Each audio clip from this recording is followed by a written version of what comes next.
Last class में हम लोगों ने फिशिंग का डिस्कस कर लिया था, राइट?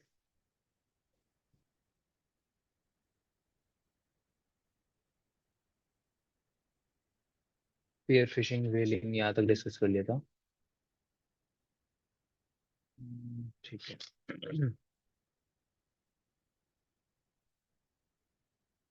नेक्स्ट लिख लीजिए आप लोग। नेक्स्ट लिख लीजिए यहाँ पे।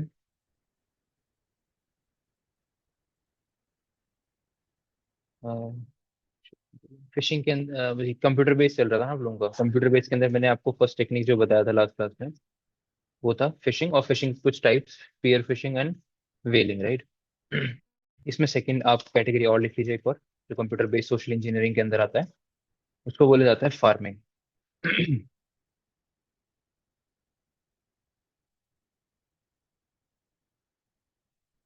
क्या होता है मतलब फिशिंग एंड फार्मिंग का? मतलब फिशिंग का मतलब तो आप लोगों को समझ आ गया। फार्मिंग क्या होती है?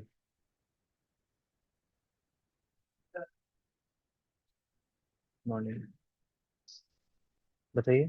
फार्मिंग का मतलब क्या होता है? सुना है कभी फार्मिंग वर्ड?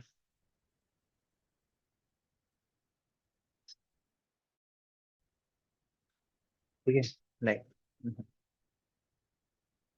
यहाँ पे फार्मिंग का जो मतलब है वो है, एक और अटैक होता है जो आप कंप्यूटर बेस्ड सोशल इंजीनियरिंग के अंदर परफॉर्म कर सकते हो, जहाँ पे यूजर को ट्रिक किया जाता है कि वो किसी अटैकर की वेबसाइट पे विजिट करे। मतलब जैसे ही वो अपने सिस्टम पे कोई वेबसाइट यूआरएल वगैरह टाइप करेगा, उसके सिस्टम उसको ऑटोमेटिकली किसी और वेबसाइट पर लेके जाएगा, जो कि अटैकर परफॉर्म करता है डीएनएस अटैक्स की मदद। अगर आप अपने मतलब नेटवर्क के डीएनएस रिकॉर्ड्स को हम लोग अगर किसी तरीके से पॉइजन कर दें, तो आप क्या कर सकते हैं, विक्टिम को किसी भी नेटवर्क पर, या मतलब जिस भी नेटवर्क पे विक्टिम कनेक्टेड है, उस नेटवर्क पर विक्टिम कहाँ जा सकता है, किसी और वेबसाइट पे रीडायरेक्ट हो सकता है। जैसे आपके सिस्टम पे एक फाइल होती है, होस्ट फाइल, HOSTS। सुना है कभी किसी ने? HOSTS, होस्ट नाम की एक फाइल होती है, जो कि विंडोज में बात करें तो विंडोज में भी होती है, लिनक्स की बात करें तो उसमें भी होती है। और उस फाइल का काम क्या होता है, जब भी आपके मशीन का जो डीएनएस सर्वर होता है, या जब भी आपका मशीन कोई भी डोमेन नेम यूज करने का ट्राई करता है, तो आपका मशीन उस स्पेसिफिक डोमेन पर जाने के लिए, ये किसने निकाल रखा है? ये लगा दीजिए वापस। आपका आपका जो सिस्टम है वो स्पेसिफिक डोमेन पे जाने के लिए क्या करता है, होस्ट फाइल को चेक करता है सबसे पहले। अगर होस्ट फाइल के अंदर कोई डोमेन नेम या उसका आईपी एड्रेस मेंशन होता है, होस्ट फाइल के अंदर एंट्री कैसे मेंशन होती है कि, फॉर एग्जांपल, कोई भी एक पब्लिक आईपी ले लिया, जैसे ये एक आईपी है, इस आईपी पे कौन सा डोमेन रिजॉल्व करना है, कोई भी एक डोमेन जो आप अटैकर ने अपने नेटवर्क के अंदर क्रिएट कर रखा है, फॉर एग्जांपल जैसे कि google.com या फिर facebook.com। तो वो क्या करता है कि आपके वेबसाइट के रिकॉर्ड्स को पॉइजन करने के लिए, अब होगा क्या कि अगर आपके सिस्टम पे ऐसी कोई एंट्री पड़ी होगी जहाँ पे google.com का आईपी क्या मेंशन कर रखा है आपने, 100.0.10.10, तो इस केस में क्या होने वाला है कि अब जब विक्टिम का मशीन इस google.com डोमेन को हिट करेगा, इस पे कोई रिक्वेस्ट भेजेगा, तो वो रिक्वेस्ट कौन से आईपी पे एड्रेस पे जाएगी, अटैकर के आईपी एड्रेस पे, या अटैकर ने जो आईपी एड्रेस स्पेसिफाई करा है वहां पे, पब्लिक आईपी होगा तो पब्लिक आईपी पे जाएगी। अगर उसी नेटवर्क के अंदर प्राइवेट आईपी, अगर अटैकर ने उस पे पोर्ट 80 इनेबल कर रखा है, तो उसी प्राइवेट आईपी पे रिक्वेस्ट जाएगी। ठीक है। तो होता क्या है कि ये जो अटैक है वो अटैकर इसलिए परफॉर्म करता है ताकि वो विक्टिम्स को मेलिशियस वेबसाइट्स पर भेज पाए, ना कि ओरिजिनल वेबसाइट्स पे। आप google.com डालोगे तो ओरिजिनल वेबसाइट ओपन होगा, बट जब इस तरीके की सिचुएशन के बाद जब आप google.com ओपन करने का ट्राई करोगे, तो कौन से वेबसाइट या इस कौन से आईपी पे रिक्वेस्ट जाएगी, इस स्पेसिफिक आईपी पे। अब यहाँ पे जो भी वेबसाइट रन कर रही होगी, वो वेबसाइट लोड हो जाएगी। तो इस अटैक को बोला जाता है फार्मिंग, जहाँ पे अगेन अटैकर सोशल इंजीनियरिंग की मदद से किसी न किसी मालवेयर को आपके मशीन पे डिप्लॉय करेगा, जो आपके मशीन की होस्ट फाइल को चेंज कर सकता है, या फिर किसी और तरीके से अटैकर कोई डीएनएस अटैक आपके सिस्टम पे, नेटवर्क पे परफॉर्म करता है। समझ आया? और आपकी तो सारी चीजें बताऊंगी। आपके आपके मतलब समझ आया? हाँ, मतलब कुछ भी हो सकता है। देखो, किसी भी तरीके से वो हो सकता है कि आपकी होस्ट फाइल को, ओरिजिनल होस्ट फाइल को डुप्लीकेट होस्ट फाइल के साथ रिप्लेस करते हैं जब आप उसके दिए हुए किसी मेल पे क्लिक करो। आप कोई फाइल डाउनलोड करी, वो फाइल जैसे आपने एग्जीक्यूट करी तो हो सकता है कि वो अटैकर जो है वो आपके ओरिजिनल होस्ट फाइल को रिप्लेस करके नई फाइल के साथ उसको ओवरराइट करवा दे। और उस नई फाइल के अंदर अटैकर ने बहुत सारे मेलिशियस डोमेन्स सेटअप कर रखे होंगे जो या तो लोकल नेटवर्क के आईपी एड्रेसेस पे रिजॉल्व कर रहे होंगे या पब्लिक आईपी पे रिजॉल्व कर रहे होंगे। तो ये एक टेक्निक हो सकती है। इसके अलावा अटैकर किसी और मालवेयर की मदद से या किसी और सोशल इंजीनियर आपके सिस्टम उसको मिला, उसको आपके सिस्टम में होस्ट फाइल के अंदर वो चेंजेस कर सकता है। आपके नेटवर्क के डीएनएस रिकॉर्ड्स को वो चेंज कर सकता है अगर आपके नेटवर्क के अंदर उसको एक्सेस है तो। समझ आया?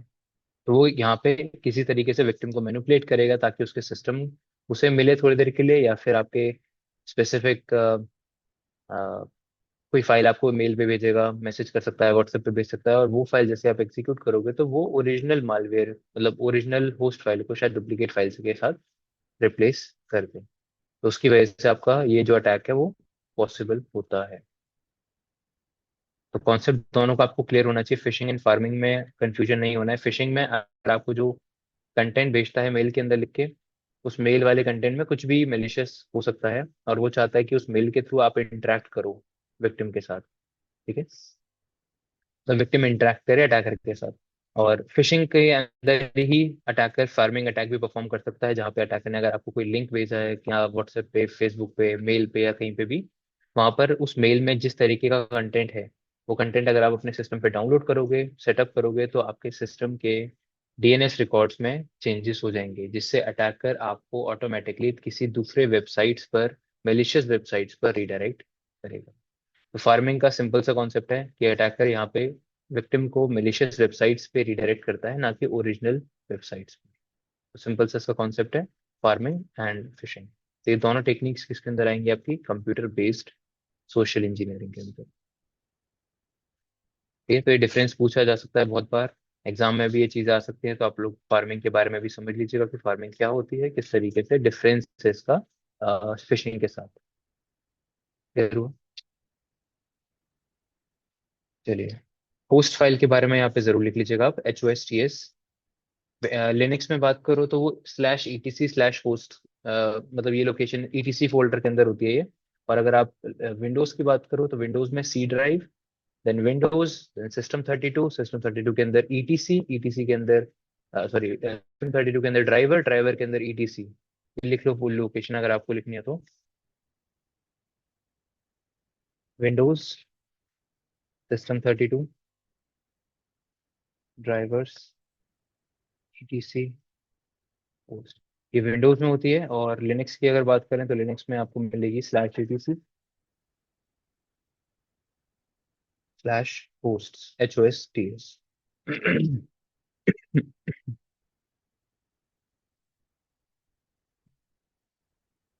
नोटबुक आ गया आपका?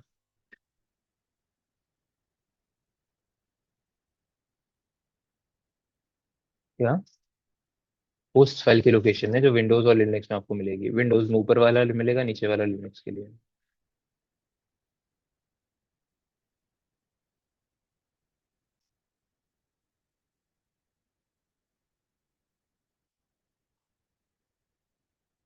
चलिए अब बात करते हैं मोबाइल बेस्ड सोशल इंजीनियरिंग की।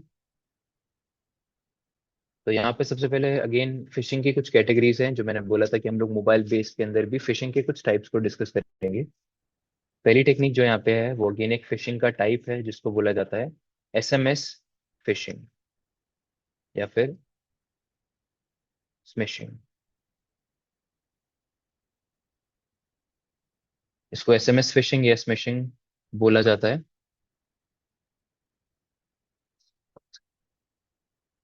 कॉन्सेप्ट सिंपल है इसका। फिशिंग में नॉर्मली मैंने आपको बताया था कि ईमेल्स के थ्रू ट्रांसमिट किया जाते हैं मेलिशियस कंटेंट को। यहाँ पे किसके थ्रू किया जाएगा? क्योंकि मोबाइल की बात कर रहे हैं हम लोग, तो मोबाइल में SMS की मदद से विक्टिम के मशीन्स पर तरीके की इंफॉर्मेशन भेजी जाती है, मेलिशियस कंटेंट शेयर किया जाता है, खासकर लिंक्स के फॉर्म में वो कंटेंट आपको आपके SMS पे मिल सकता है। लिंक पे क्लिक करेंगे बिना उसको चेक करे तो आपके साथ मेलिशियस एक्शन परफॉर्म हो सकता है आपके सिस्टम पर। तो ये कैटेगरी है, एक टाइप है फिशिंग का। तो इसको आप थर्ड टाइप ऑफ फिशिंग भी समझ लीजिए कि जैसे आपको मैंने फर्स्ट टाइप बताया था स्पीयर फिशिंग, सेकंड बताया था वेलिंग, थर्ड आप कंसिडर कर सकते हो SMS फिशिंग। ठीक है। फिर इसी में एक और टाइप आता है फिशिंग का, जिसको बोला जाता है विशिंग, या फिर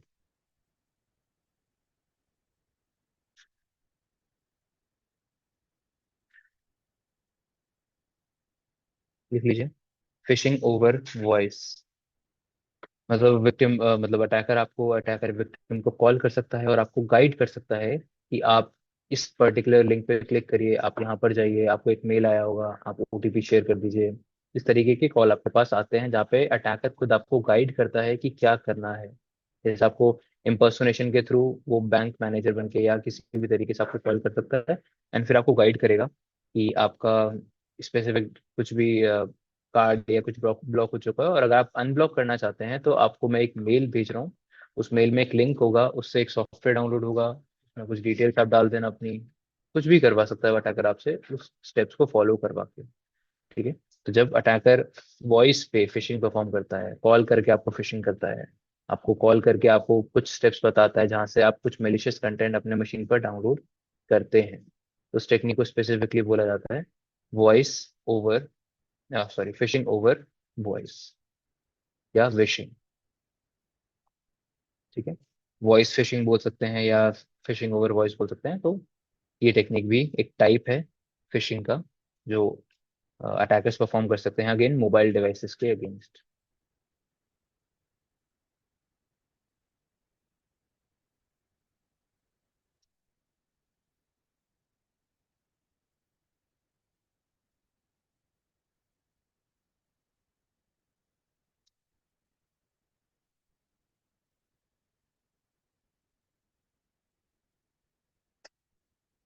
यहाँ तक समझ आ गया।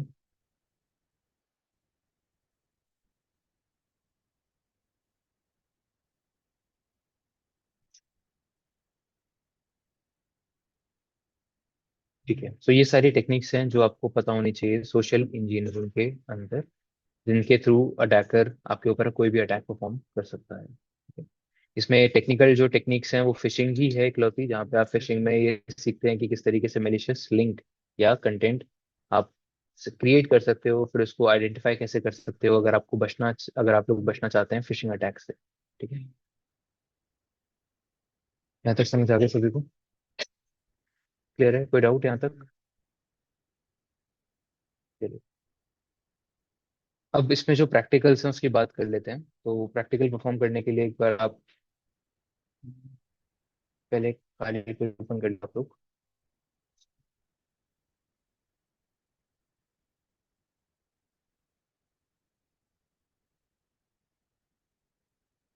फिशिंग के लिए बहुत सारी स्क्रिप्ट्स आपको मिल जाती हैं गिटहब पे, जिसमें से एक बहुत पॉपुलर है जिसका नाम है जेड फिशर, या जी फिशर बोल सकते हैं आप उसको।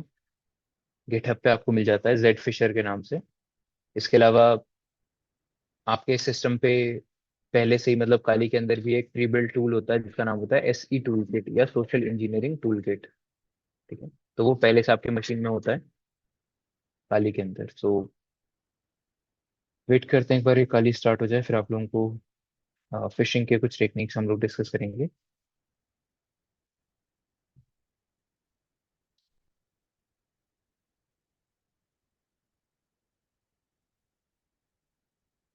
अच्छा, पोर्ट फॉरवर्डिंग की टेक्निक्स याद है सभी को, जो बताया था मैंने उस टाइम पे जब हम लोग सिस्टम हैकिंग में ngrok को यूज करना बताया था ना आपको। इसके अलावा मैंने और भी लिखवाया था आप लोगों को, क्लाउड फ्लेयर, है ना। तो क्लाउड फ्लेयर के थ्रू भी, क्योंकि हमें नहीं पता कि हमारा विक्टिम कौन से नेटवर्क पे है, तो आपको जो लिंक जनरेट आप करोगे वो आप किसी और नेटवर्क पर शेयर करने के लिए उसको आप पोर्ट फॉरवर्डिंग को परफॉर्म करना ही पड़ेगा आपको, राइट। तो आप पोर्ट फॉरवर्डिंग ngrok के थ्रू परफॉर्म कर लो अगर आपने लोकल नेटवर्क के लिए कुछ मेलिशियस कंटेंट क्रिएट करा है। अदरवाइज जेड फिशर जैसे कुछ और भी टूल्स आपको मिल जाएंगे गिटहब पे, जो पहले से ही जिनके अंदर पोर्ट फॉरवर्डिंग के मॉड्यूल्स इंक्लूड होते हैं, तो वो आप डायरेक्टली परफॉर्म कर सकते हैं। तो गूगल पे जाके आप सर्च कर लीजिए Z phisher, Z phisher GitHub के नाम से आपको मिल जाएगा। एंड इस लिंक पे आप लोग क्लिक क्लिक कर लीजिए, HTR Tech जेड फिशर।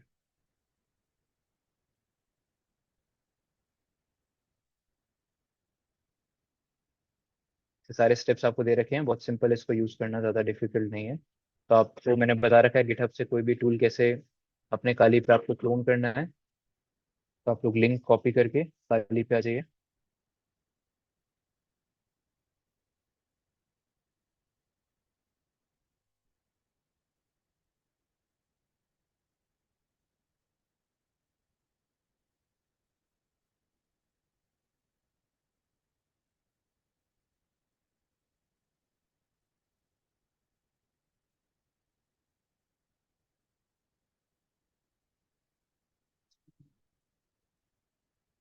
वो फिश यूज कर लीजिए, बहुत सारे मिल जाए, एडीबी फिश है। इससे पहले एक और आता था, एस फिश करके भी आता था, बहुत सारे टूल्स आते हैं इसके, मिल जाएंगे आपको।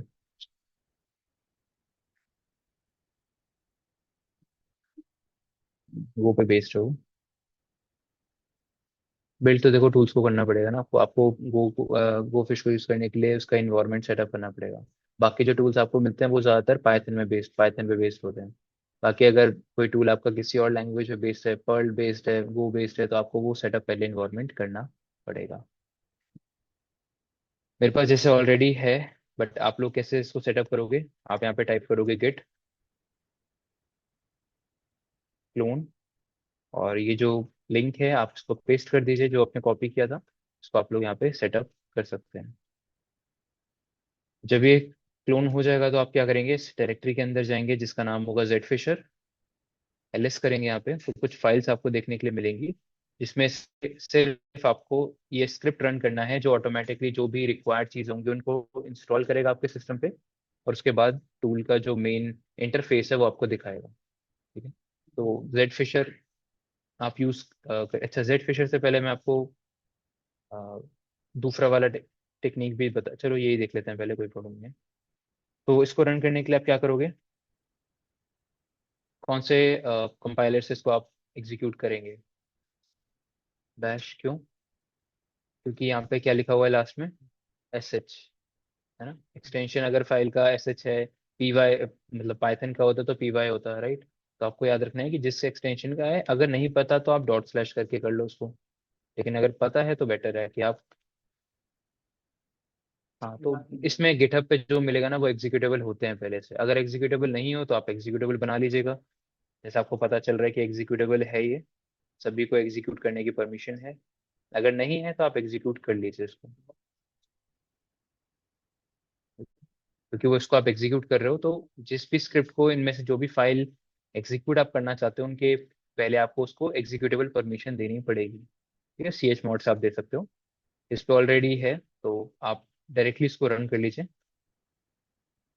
बैश और उसके बाद Z phisher dot S H, जो भी स्क्रिप्ट का नाम है उसको आप एग्जीक्यूट करिए। तो पहले ये चेक करेगा कि कुछ चीज़ें अगर रिक्वायर्ड है इसको सेटअप करने के लिए, इंस्टॉल करने के लिए, तो वो ही आपके मशीन पे इंस्टॉल कर देगा, सेटअप कर देगा। अगर कुछ नहीं होगा और सारी चीज़ें सही होंगी तो ये डायरेक्टली टूल के जो इंटरफेस है वो आपको दिखा देगा। अब ये जो टूल है ये आपके लिए क्रेडेंशियल बेस्ड फिशिंग पेजेस बनाता है। ऐसे पेजेस, ऐसे फिशिंग पेजेस जिसपे अगर यूजर अपने क्रेडेंशियल्स प्रोवाइड करेगा तो वो क्रेडेंशियल्स आपको आपके मशीन पर देखने के लिए मिल जाएंगे। ठीक है, मतलब क्रेडेंशियल बेस्ड फिशिंग आप इसके थ्रू परफॉर्म कर सकते हैं। अब आपके सामने अलग अलग सोशल मीडिया प्लेटफॉर्म के नाम आ रहे हैं। आपको जिसके ऊपर भी इनमें से टारगेट करना है उस पर्टिकुलर प्लेटफॉर्म को आप यहाँ पे चूज कर लीजिए। तो मान के चलिए कि इनमें से कोई भी आप चूज कर सकते हैं, जो भी आपको ठीक लगे। आप देख सकते हो इसमें ऑलमोस्ट सारे ही पॉपुलर सोशल मीडिया प्लेटफॉर्म्स हैं, राइट? तो जो भी आपको आपके अकॉर्डिंग ठीक लग रहा है आप उसको चूज कर सकते हैं। फॉर एग्जाम्पल आपको ये पैल या नेटफ्लिक्स का कोई भी बनाना है तो आप जो भी चूज करना चाहते हैं आप ऑप्शन चूज कर लीजिए। ठीक है, फॉर एग्जाम्पल मैं नेटफ्लिक्स के साथ अभी जा रहा हूँ, आप कोई भी एक में से चूज करके एक्सप्लोर करके देख लीजिएगा। तो जो भी नंबर आपको ठीक लग रहा है वो नंबर आप यहाँ पे राइट कर दीजिए, लिख दीजिए। जैसे मैंने यहाँ पे 5 टाइप किया नेटफ्लिक्स के लिए, चलिए एंटर करिए। अब आपके पास ऑप्शन आ रहा है कि आप क्या सिलेक्ट करेंगे यहाँ पे, पोर्ट फॉरवर्डिंग सर्विस, कि आप इनमें से कौन सी सर्विस के थ्रू पोर्ट फॉरवर्डिंग परफॉर्म करना चाहते हैं। तो कौन सी सर्विस आप चूज करेंगे? जैसे पहला आपको दिखा रखा है लोकल होस्ट। लोकल होस्ट का मतलब क्या है कि आपके ही लोकल नेटवर्क पर ये रन करेगा, आपके आईपी पे। आपके मशीन का कोई पोर्ट ओपन हो जाएगा और उस पर्टिकुलर मशीन और आईपी पे ये वर्क करेगा। ठीक है। दूसरी जो टेक्निक आपको यहाँ पे बताई गई है वो क्या है, क्लाउड फ्लेयर एंड तीसरा है लोकल एक्सपोज। लोकल एक्सपोज के लिए आपको अकाउंट बनाना पड़ेगा, सेटअप करना पड़ेगा। उसका टोकन यहाँ पे मांगता है। जैसे आप लोगों को याद होगा, जब आपने एनजी रॉक सेटअप किया था तो उसमें भी आप लोगों ने टोकन प्रोवाइड किया होगा। तो वैसे ही यहाँ पर भी आपको एक टोकन प्रोवाइड करना पड़ता है। तो उसके लिए आपके आपके पास लोकल एक्सपोज का अकाउंट होना चाहिए। और लोकल एक्सपोज का यहाँ पे बता रखा है कि वो मैक्सिमम सिर्फ कितनी देर तक काम करेगा, 15 मिनट्स तक। ठीक है। बट क्लाउडफ्लेयर के साथ भी एक डिसएडवांटेज है। क्लाउडफ्लेयर में आपको कोई टोकन की जरूरत नहीं है, विदाउट टोकन आप कर सकते हो। बट ये बहुत ज्यादातर ऑटोमेटिकली डिटेक्ट कर लेता है। जो आपके सर्च इंजन होते हैं, गूगल होता है, वो उसके लिंक को डिटेक्ट करके पहले से ही मेलिशियस बता देता है। तो आपका आपका मतलब बेसिकली हो सकता है कि जहाँ पे विक्टिम इसको ओपन कर रहा हो, वो ब्राउजर इसको ओपन ही ना करने दे, वो ब्राउजर इसको एक मेलिशियस लिंक बता दे। क्योंकि जो लिंक जनरेट होगा वो कौन से मतलब किसका होगा, वो क्लाउड फ्लेयर का होगा। और सभी को पता है कि ठीक है, अब क्योंकि ये चीजें पॉपुलर हैं, फिशिंग पहले पॉपुलर नहीं थी। जब क्लाउड फ्लेयर आया था, लोकल एक्सपोज आया था, एनजी रॉक आया था, तब इनसे बहुत ज्यादा अटैक्स होते थे, क्योंकि लोगों को पता नहीं था या सर्च इंजन को पता नहीं था कि ये मेलिशियस लिंक होते हैं। बट अब सभी को पता है, क्योंकि फिशिंग अब बहुत ज्यादा पॉपुलर है, बहुत सारे अटैक्स होते हैं फिशिंग के। इसीलिए ये ऑटो डिटेक्ट कर सकता है। आपको करना पड़ेगा पहले कि ये डिटेक्ट कर रहा है नहीं कर रहा है। कभी कभी एक बार में, दो बार में नहीं मतलब करेगा डिटेक्ट, तीसरी बार चौथी बार ट्राई करोगे तो नहीं करेगा, क्योंकि वो सारी चीजें डिपेंड करती हैं किस तरीके का यूआरएल ये आपको प्रोवाइड कर रहा है। इसके पास, क्लाउडफ्लेयर के पास या लोकल एक्सपोज के पास या एनजीरो के पास कुछ पहले से सेटअप यूआरएल होते हैं, सब डोमेन्स होते हैं, जो ये आपको प्रोवाइड करता रहता है। अब जिन जिन यूआरएल को ब्लैकलिस्ट कर दिया गया होगा, वो यूआरएल्स आप एक्सेस नहीं कर पाएंगे। वो ऑटोमेटिकली डिटेक्ट कर जाएगा जब आप उसको किसी भी ब्राउजर पे ओपन करने का ट्राई करोगे। तो ये चीजें ध्यान में रखनी है कि जरूरी नहीं कि आप एक बार में सक्सेसफुली अटैक परफॉर्म कर पाओ। आपको पहले खुद पे भी ट्राई कर, मतलब खुद उस लिंक को एक्सेस करके देखो कि वो वर्क कर रही है या नहीं कर रही है। अगर नहीं कर रही है तो दोबारा से यही सेम प्रोसेस स्टार्ट करो, दोबारा से ये टूल स्टार्ट करो। अदरवाइज आप लोकल एक्सपोज का ट्राई कर सकते हो, क्लाउड फ्लेयर नहीं काम कर रहा है तो। ठीक है। इसके अलावा तीसरा ऑप्शन है कि इसको लोकल होस्ट पे रन करके फिर आप ngrok चला लो। वो तीसरा ऑप्शन आपके पास है। वो भी समझ आ गया होगा कैसे होगा, कि लोकल होस्ट पे जब आप इसको रन करोगे तो आपके मशीन के एक पोर्ट पर ये वेब सर्विस स्टार्ट हो जाएगी। उस पोर्ट को जैसे ही आप एक्सेस करोगे तो उसके सामने वेब पेज आ जाएगा। बट इसी चीज को पब्लिक नेटवर्क पे ले जाने के लिए, वैन पे ले जाने के लिए आपको क्या करना पड़ेगा, एनजी रॉक को अपने मशीन पर रन करना पड़ेगा। तो एनजी रॉक जो आपको यूआरएल देगा, उस यूआरएल को फिर आप यूज कर सकते हैं।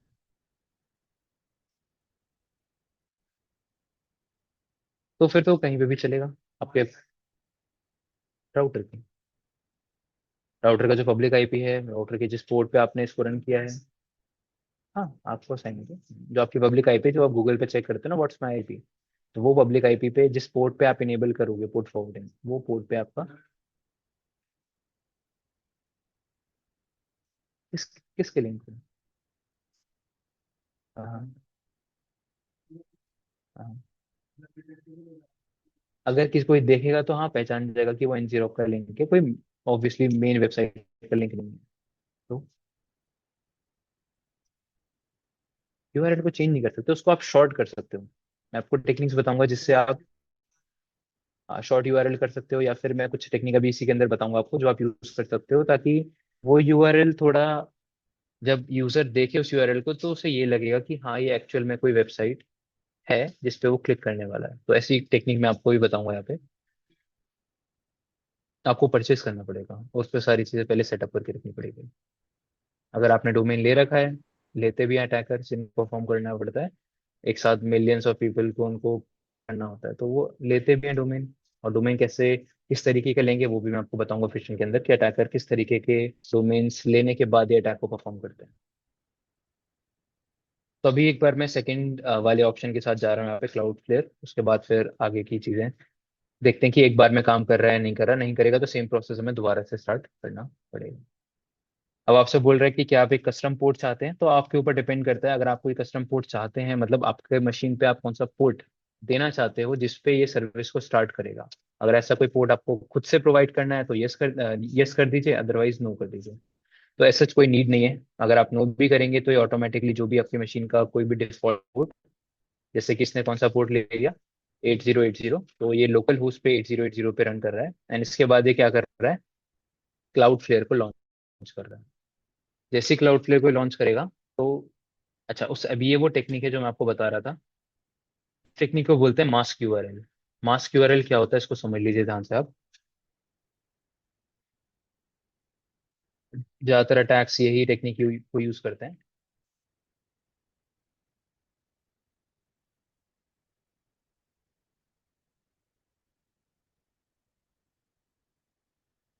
तो आप लोगों के अकॉर्डिंग ये किस तरीके का लिंक है? अगर आपके सामने ऐसा कोई लिंक आएगा तो आप क्लिक करोगे? क्यों नहीं क्लिक करोगे बताइए? हाँ, क्यों क्यों नहीं करोगे और क्यों करोगे बताइए? ये आगे वाला तो ठीक है, पीछे वाला अजीब सा है। एट द रेट वर्ड का मतलब क्या होता है यूआरएल में? ईमेल करने। एट द रेट का मतलब क्या होता है यूआरएल में?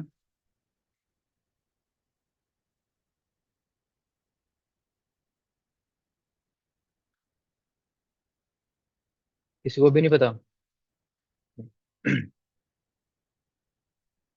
जब आप लोग एसएसएच से लॉगिन करते हो, या यूजर नेम पासवर्ड हम लोग यूज वेबसाइट से भी प्रोवाइड करते हैं गेट रिक्वेस्ट में।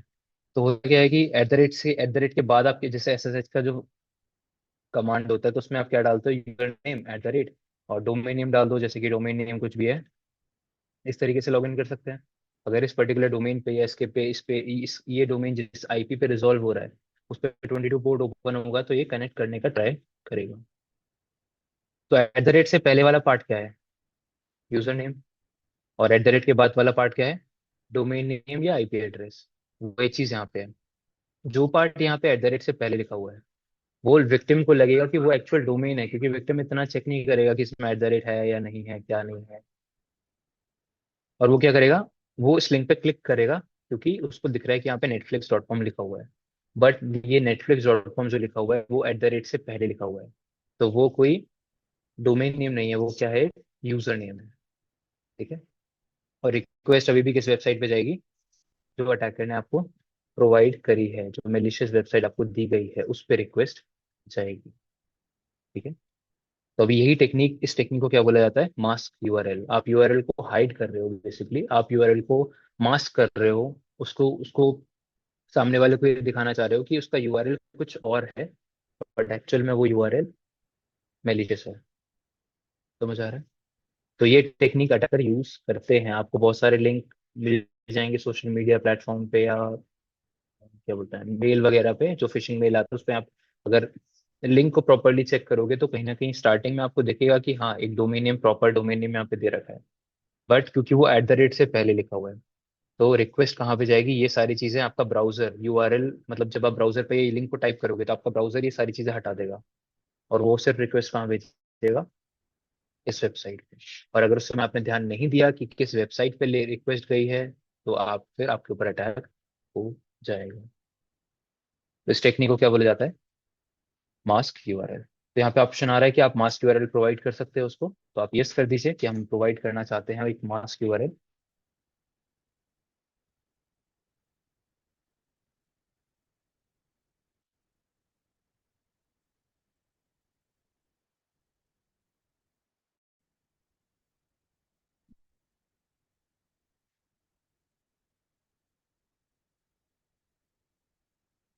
दोबारा स्टार्ट करना पड़ेगा।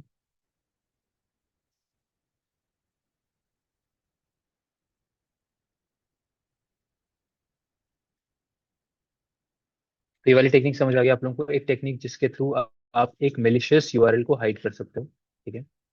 इसके अलावा और अटैकर और क्या क्या टेक्निक यूज करते हैं मेलिशियस यूआरएल्स को हाइड करने के लिए? बताइए, आप लोगों को पता है कुछ और? अभी बताया था मैंने एक शॉर्ट यूआरएल। जैसे कोई बहुत बड़ा सा यूआरएल है, मान के चलिए यही वाला जो मैंने लिखा था यहाँ पे, एक बहुत बड़ा सा यूआरएल, अब यूजर शायद इस पे क्लिक ना करे। ठीक है। इसके आगे भी कुछ और भी चीजें लिखी हुई है कि कहाँ कहाँ ये रिक्वेस्ट जा रही है, इस तरीके से कुछ। अब ये जो इतना बड़ा यूआरएल है, इन यूआरएल को शॉर्ट भी किया जा सकता है। आपके पास बहुत सारे इंटरनेट पे यूआरएल शॉर्टनर अवेलेबल होते हैं जो बड़े यूआरएल को छोटे यूआरएल में कन्वर्ट कर देते हैं। और जैसे ही आप उस छोटे यूआरएल पे क्लिक, आपने देखा होगा एसएमएस पे जब आपके पास कोई लिंक आता है, लिंक शॉर्ट होके आता है ऑटोमेटिकली। उसमें या तो आपको bit.ly का लिंक ज्यादातर देखने के लिए मिलता है, या फिर t.ly का लिंक आपको ज्यादातर देखने के लिए मिलता है। तो जितने भी ये लिंक होते हैं, ये लिंक क्या होते हैं, यूआरएल शॉर्टनर्स के थ्रू जनरेट किए जाते हैं। ये यूआरएल्स क्या होते हैं, यूआरएल शॉर्टनर के थ्रू क्रिएट किए जाते हैं, जनरेट किए जाते हैं। ठीक है। तो वो एक अनदर टेक्निक है जहाँ पे आप इस पूरे यूआरएल को कन्वर्ट कर सकते हो एक शॉर्ट यूआरएल में। और हो सकता है कि विक्टिम इस बड़े यूआरएल पे ट्रस्ट ना करे, बट एक शॉर्ट यूआरएल पे वो जरूर ट्रस्ट करके उस पर क्लिक कर लेगा, क्योंकि उसने वो शॉर्ट यूआरएल बहुत जगह देखा होगा। आप लोगों ने भी देखा होगा bit.ly का बहुत ज्यादा पॉपुलर है, राइट। तो पहले bit.ly आपको सर्विसेज फ्री में देता था, आप कोई भी यूआरएल वहां लेके जाओ, वो आपके लिए उस यूआरएल को शॉर्ट करके दे देगा। बट अभी क्योंकि अटैक्स हो रहे हैं अगेन, तो वो चीज भी उसने क्या कर दिया है, अब पेड तो नहीं, बट आपको अकाउंट क्रिएट करना पड़ेगा, आपको अपनी डिटेल्स उस पर डालनी पड़ेंगी, एंड उसके बाद फिर आपको वो एक यूआरएल को शॉर्ट करके प्रोवाइड करेगा। तो जैसे अगेन जैसे जैसे अटैक्स होते रहेंगे, तो ये चीजें ना फिर डिटेक्ट करने के लिए पॉपुलर हो जाती हैं, इसलिए उनको डिटेक्ट करने के लिए आपके अकाउंट क्रिएट करवाए जाते हैं, ताकि आप कोई गलत काम ना करें। अगर आप गलत काम करोगे भी तो उसको ट्रैक किया जा सके। जैसे मैंने आपको बताया था एनजीरॉक पे, अगर आप कोई भी जो भी आपने अभी तक फिशिंग कुछ भी काम करा होगा, वो सेम कंटेंट आपका रिकॉर्ड हो जाता है एनजीरॉक के सर्वर्स पे, कि आपने ये एक लिंक जनरेट किया था इस काम के लिए, या इस पे क्या पेज था, वो सब कुछ उनके पास रिकॉर्ड रहता है। अगर आप कुछ गलत करोगे भी, इससे कुछ अटैक हुआ बहुत बड़ा, तो कोई अगर इन्वेस्टिगेशन टीम एनजीरॉक पे रिक्वेस्ट भेज के वो आपका डेटा ले सकती है कि किस पर्टिकुलर यूजर ने इस लिंक को जनरेट किया था, उसके यूजर इन्फॉर्मेशन आप हमें दीजिए। ठीक है।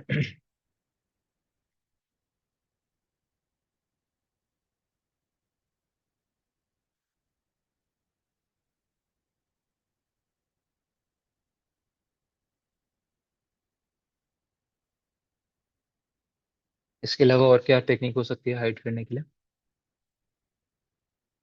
क्यूआर कोड के पीछे कुछ यूजर्स क्या करते हैं कि क्यूआर कोड को स्कैन करके उस पर जो भी यूआरएल आया उस पर क्लिक कर दिया। ठीक है।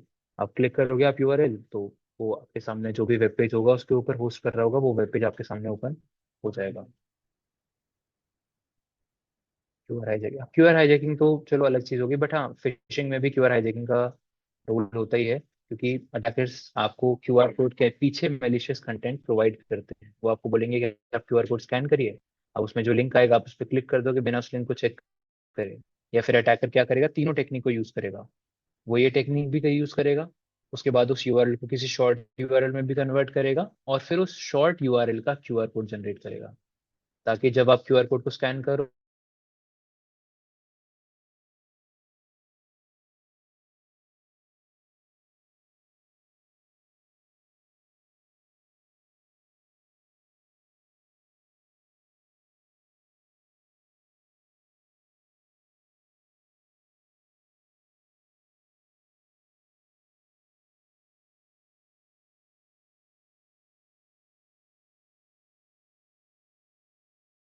नहीं होता।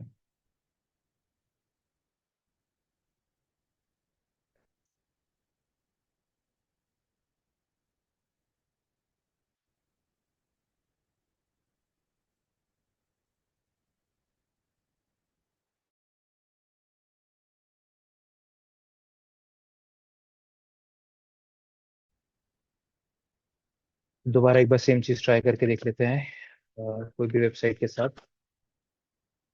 सेकंड ऑप्शन,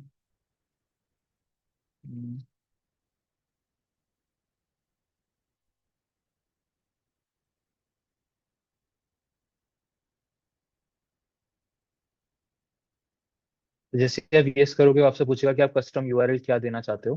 तो कस्टम यूआरएल हमारे केस में क्या होगा, जो हमने चूज करा था वही आप डाल देंगे यहाँ पे, नेटफ्लिक्स। जो भी नेटफ्लिक्स का ओरिजिनल यूआरएल है वो आप यहाँ पे टाइप करके एंटर कर दोगे, ताकि वो आपके लिए एक कस्टम यूआरएल क्रिएट करे। अब देखो फर्स्ट टाइम ये एक बार में जनरेट नहीं कर पाया, आपको क्या बता रहा है, इनेबल टू जनरेट लिंक्स, क्योंकि इस स्टेप में आपके पास 2 या 3 यूआरएल आ जाने चाहिए थे, जो कौन जनरेट करके देता आपको, क्लाउड फ्लेयर।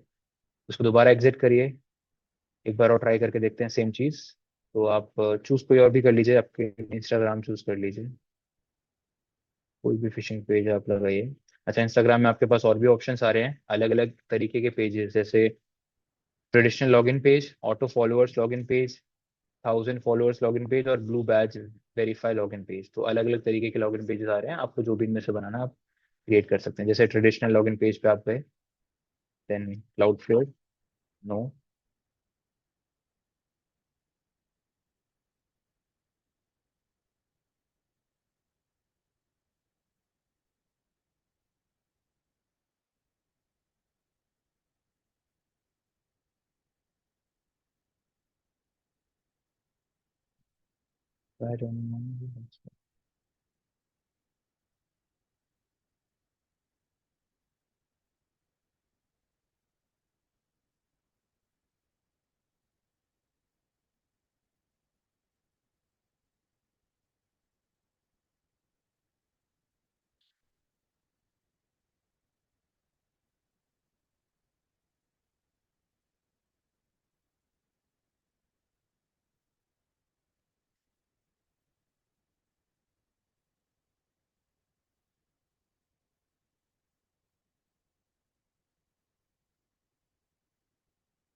एक बार आप लोग ट्राई करिए अपने में।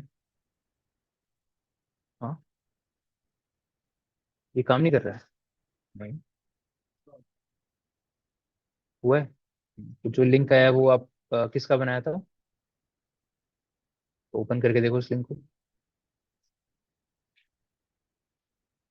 भाई कर लो यार। हाँ, अब तो आ ही जाएगी। आप उस पे डाल दो, ये मीटिंग पे डाल दो, मीटिंग में डाल दो एक बार लिंक वगैरह।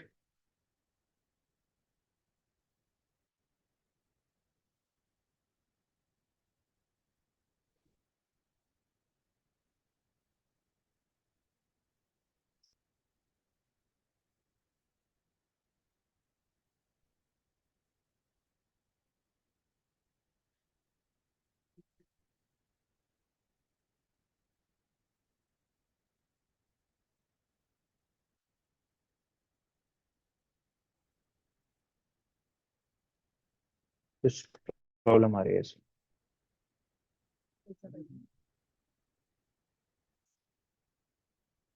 तो एक काम कर सकते हैं, पुराने वाला मैं हटा देता हूँ, नया वाला दोबारा टाइप डाल के देख लेते हैं।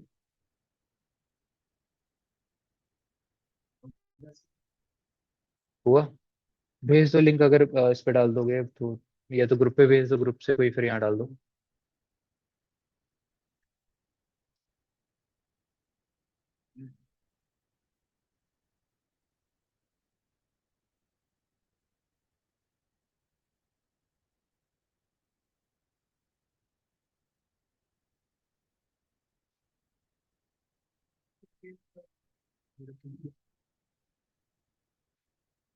डिटेल्स डाल के दिखा उसमें, कुछ डाल के देखो रैंडमली।